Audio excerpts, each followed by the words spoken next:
Malgré une année mouvementée, la production de Chaours a enregistré une hausse de 0,4% en 2024. Si les 53 éleveurs laitiers et les 6 transformateurs de la filière déplorent la fermeture de la fromagerie d'Ausson, la progression des ventes, tous canaux de distribution confondus, est encourageante.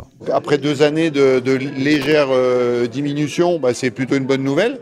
Ça veut dire que le consommateur achète du Chaours, réclame du Chaours, et aussi bien d'ailleurs en France qu'à l'exportation. J'ai connaissance de plusieurs appellations qui ont eu des volumes en baisse. Bon, nous progressons, donc on ne peut que se réjouir. Autre motif de satisfaction, l'adhésion aux initiatives de communication.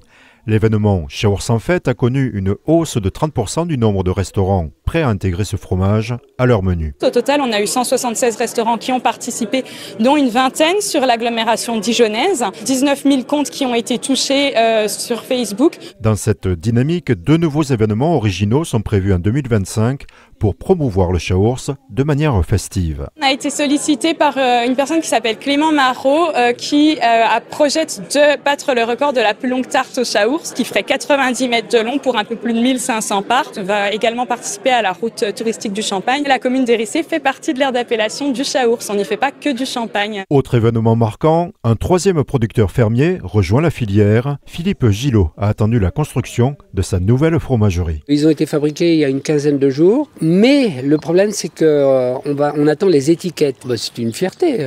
On a eu des contacts sur Rungis par exemple. Il y a de l'intérêt pour le Chaours. Cette succession de bonnes nouvelles contraste avec les inquiétudes des éleveurs, dont la moitié a été fortement impactée par les précipitations du printemps et de l'été, perturbant le pâturage et la récolte de fourrage. Dans nos rations, l'obligation c'est 30% d'herbe. Dans une période de l'année, c'est pâturage obligatoire. Tout ça a été malmené et remis en question. C'est une année qui, pour moi, au niveau de calamité, qui ressemble à la canicule de 2003, au grand froid de 85 et de la sécheresse de 76. Donc si on avait baissé en vente, c'était la catastrophe. Autre point de vigilance, l'impact de la fièvre catarrhale sur la production laitière et l'aménagement des cours d'eau, responsables d'inondations dans certaines parcelles de pâturage. Face à ces défis, le syndicat de défense du Chaours entend interpeller les pouvoirs publics afin de défendre les intérêts de la filière et de ce fromage emblématique de l'Aube.